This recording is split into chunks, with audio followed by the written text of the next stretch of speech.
talk is about fractures in children.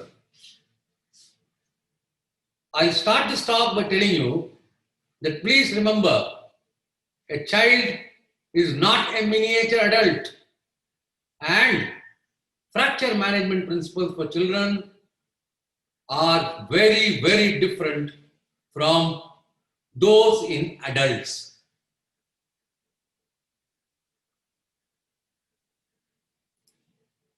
With commercial interests, implant manufacturers, insurance companies, and vested interests taking over the arduous job of manipulating evidence and propagating open reduction and internal fixations, the current modalities for fracture treatment are increasingly shifting towards radiological perfection rather than patient benefits.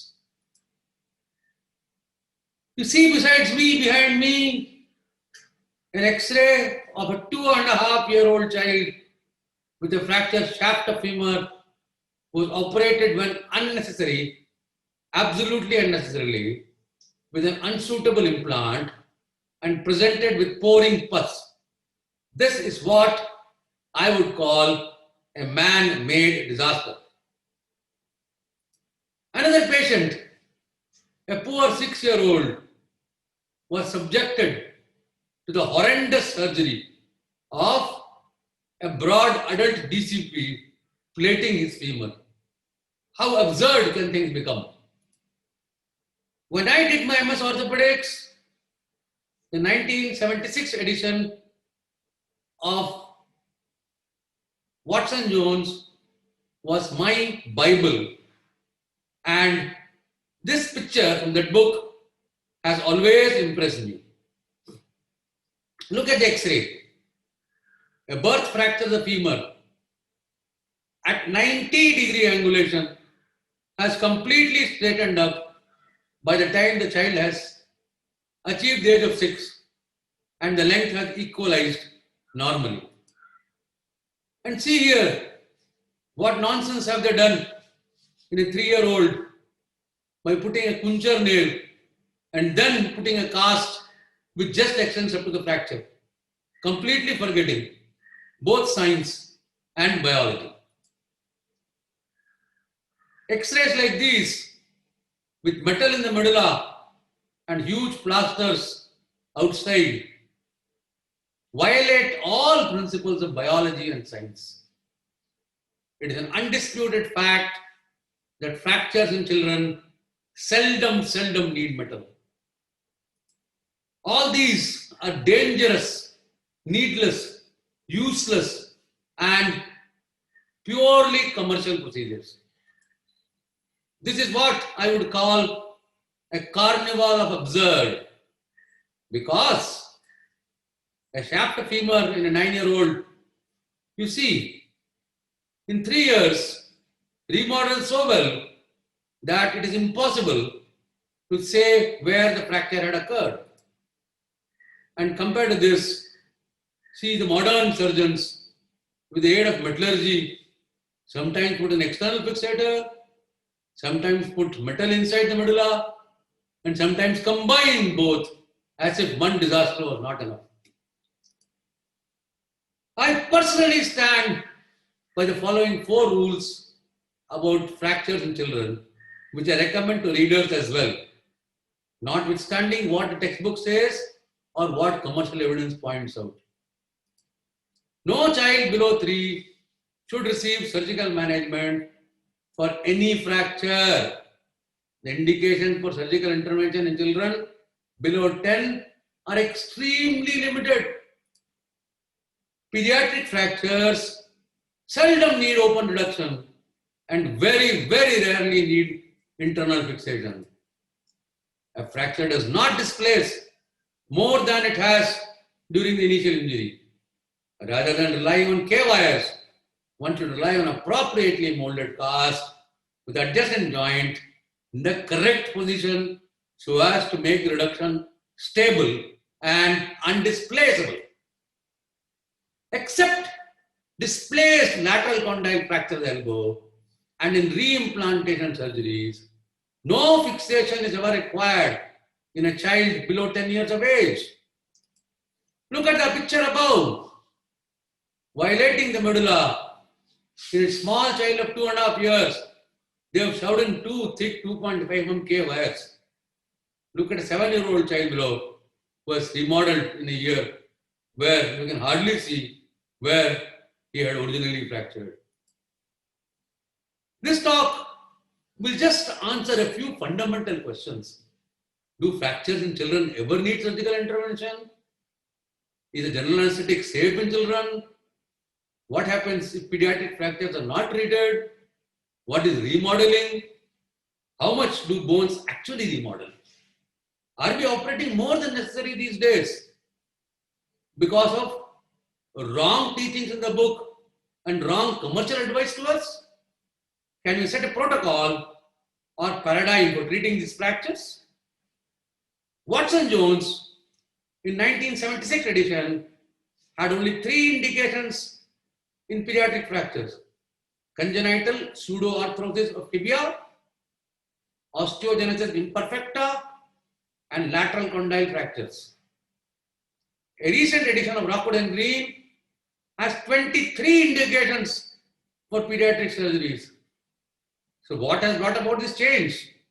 Improved evidence, better facilities, lifestyle changes, sheer commercial or corporate influences, or is it that we have become better or worse orthopedic surgeons?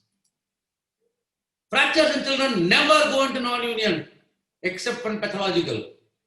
All pediatric fractures remodel. Younger the child, better the remodeling capacity. So always remember, treat the child, not the X-ray. Look at it, a birth fracture in a child of humerus in day 7. So much abundant callus is thrown, and in 2 weeks and 6 months, the fracture is practically indistinguishable from the normal side. In a similar manner, a fracture of neck of humerus treated by sling for a few days, and you can see the final results at about a year. Another fracture, no interference, and see how beautifully it was united. One more example for you. Not only side-to-side union, but the shortening automatically compensates by lengthening. Most pediatric fractures get back to what they were before the break in less than a year or 2. Flexible nails in proximal humerus fractures, to me, is criminal, putting the child at great risk for no benefits whatsoever. Don't trust all books. Commerce makes strange bedfellows. Forearms below 7, never, and below 10, seldom need surgery. Simple example, 6-year-old child, they have nailed his forearm bones, got infected, and you can see the result after 1 year. What a man-made disaster. Poor chap. On the contrary, he has a Monteggia fracture, once again advised nailing, but treated by my colleague in an ethical, ergonomic way. He needs just accurate reduction and a small plaster. And you can see, I think this is not the same patient, but another similar patient with a forearm fracture, where full recovery is a rule rather than an exception. See what happens to inadequately reduced forearm fractures. They remodel to normalcy. My pet snake says, younger the child, better the remodeling. This child came to my clinic. It was just straightened in a few seconds without even painkillers, treated in a very light slab, and in 3 weeks, in 10 days he was in school, and in 3 weeks the fracture was united. Another 5-year-old child with a fracture of proximal humerus was just treated in a light necklace cast for 15 days. You can see the abundant callus in 3 weeks. You can see the union in 3 weeks. And you can also see her final results and movements immediately on removal of the cast, which is 21 days of fracture. And you can see the smile on her face telling us that she is pain-free. In less than 3 months, she will recover complete function. Another neck of humerus in a schoolgirl. You can see I have just applied a necklace cast and the patient is mobilized with full results in 3 weeks. You can see the very light cast which is less than 90 grams in weight. This is a Diwakar Prakash arm necklace which stops the plaster from swelling. In smaller children, very light plaster cast is enough. In newborn and extremely small children, we don't even need a cast. A plastic scale or even the center core of a gypsum or plaster bandage is hammered flat and pasted to the arm with an adhesive skin plaster, and in a week the child will start using and resuming the function as the fracture unites dramatically. Key is accurate reduction and proper mobilization. You must know whether to supinate or pronate, dorsiflex or plantar flex, give valgus strain or varus strain. You must understand the mechanics of the fracture, and you must develop skills to actually reduce a fracture accurately in both AP and lateral planes and apply a cast in such a manner that the fracture does not displace. Very light ergonomic fractures, ergonomic plasters is the key. In very young children, no active immobilization is needed except for a sham plaster for the parent satisfaction, because they will glue up in less than 3 days, sticky in 5 days, and be on their union in 10 days plus. In slightly older children, lightweight cast, concentrating on the joint position, indexing of the cast, 3-point fixation, and a knowledge of anatomy will do the job very satisfactorily. We must remember that traction has a valuable role in pediatric fractures and are well tolerated because most often the traction duration is just 3 to 4 weeks. Try to avoid calling your anesthetist. Try to master distal sodium channel blocks and hematoma blocks, because general anesthetic is very bad for children. It has been increasingly being proved that even a single episode of anesthesia is enough to cause serious psychological issues in the children, and a large number of children diagnosed with ADHD, attention deficit and hyperactivity, the episodes have been traced back to one single episode of surgical trauma or anesthesia, after which the child suffered from behavioral changes. Important is, when you are treating young children, you are treating their parents as well. So you must counsel the parents about the profound remodeling capacities in children, show them the x-rays, screen images, and other patient follow-up before commencing the treatment, and explain to them that initial x-rays may not look perfect but will get better over time.